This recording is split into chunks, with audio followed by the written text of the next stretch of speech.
Rain lashed down, cold and unforgiving. John huddled deeper into the alleyway, each breath a shallow rasp. Pain throbbed in his ribs, a constant reminder of the beating he'd endured. His left eye, swollen shut, offered only darkness. They had taken everything. His money, his pride, his hope. He had fought, of course, a futile struggle. Against Cyrus and his men, resistance was a broken whisper. They were wolves, and he, a lone wounded stag. Now all that remained was the bitter taste of defeat and the gnawing chill that seeped into his bones. John closed his good eye, a single tear tracing a path through the grime on his cheek. It was over. He was finished. Years ago, Cyrus had been different. A young, ambitious carpenter, his laughter as bright as the wood he shaped. John remembered the day everything changed, the fire.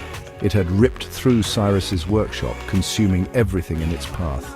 John had arrived too late, the air thick with smoke and the stench of charred wood. Cyrus, his face streaked with soot and tears, cradled the charred body of his wife. She had been trapped inside. Later the whispers began. The fire had been no accident. Arson, they said. A rival jealous of Cyrus's talent. A rival John knew all too well. John had never believed Cyrus capable of such darkness until now. A clock tower chimed in the distance, each clang a hammer blow to John's raw nerves. Midnight, he had 1 hour. 1 hour until Cyrus made good on his promise. 1 hour until they took Sarah. The thought of his daughter, her bright smile, her infectious laughter, ignited a flicker of defiance in John's heart. He couldn't give up, not while she needed him. He had to reach Sarah, had to warn her. But with each labored breath, the task seemed more impossible. His body screamed in protest, his spirit close to breaking.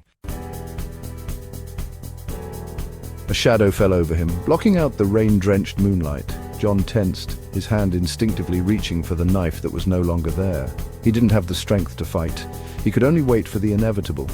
"Get up, John." The voice was low, gravelly, but unmistakably female. John's eye cracked open. A woman stood before him, her face obscured by the hood of a dark cloak. "Who?"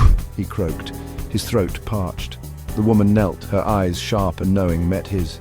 "Time is short," she said, extending a hand. "I can help you, but you need to come with me, now."